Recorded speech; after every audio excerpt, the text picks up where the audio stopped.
এদিকে ডিজে মামলায় আপনাদের মনে থাকবে 16ই জুন দীর্ঘ জিজ্ঞাসাবাদের মুখোমুখি হয়েছিলেন অভিষেক বন্দ্যোপাধ্যায় সিআইডির। আর আজ ভয়েস টেস্টের কথা রয়েছে তার। আজ আদালতে গিয়ে তাকে ভয়েস স্যাম্পল দিতে হবে এমনই নির্দেশ কিন্তু দেওয়া হয়েছিল হাইকোর্টে অভিষেক বন্দ্যোপাধ্যায়। আজ শুনানির সম্ভাবনা রয়েছে। অভিষেক বন্দ্যোপাধ্যায়ের মামলার ভবিষ্যৎ কি তা আজকেই জানা যাবে। বিচারপতি জয় সেনগুপ্ত আজকে না এলে কোন এজলাসে শুনানি হবে, কার এজলাসে শুনানি হবে তা ঠিক করবেন প্রধান বিচারপতি।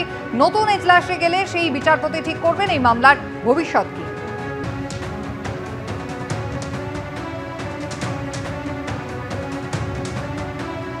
ভোটের প্রচার চলাকালীন অভিষেক বন্দ্যোপাধ্যায় বারবারই ডিজে বাজানোর হুমকি দিয়েছিলেন। ঠিক কি বলেছিলেন অভিষেক বন্দ্যোপাধ্যায় দেখুন।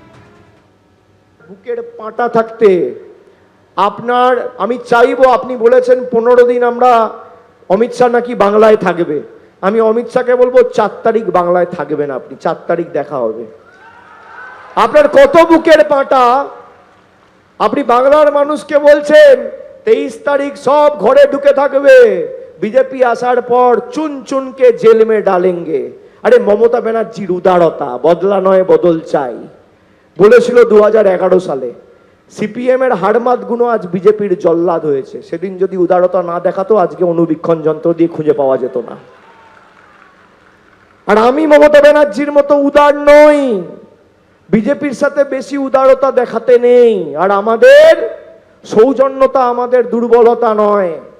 যারা মানুষের প্রতি অবিচার করেছে, মানুষকে অপমানিত করেছে, তাদের জন্য এবার রবীন্দ্রসঙ্গীত না, এবার 4 তারিখ ডিজে বাজবে।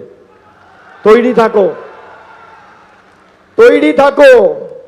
চলবে না অন্যায়, টিকবে না ফন্দি, জনগণের আদালতে হতে হবে বন্দী।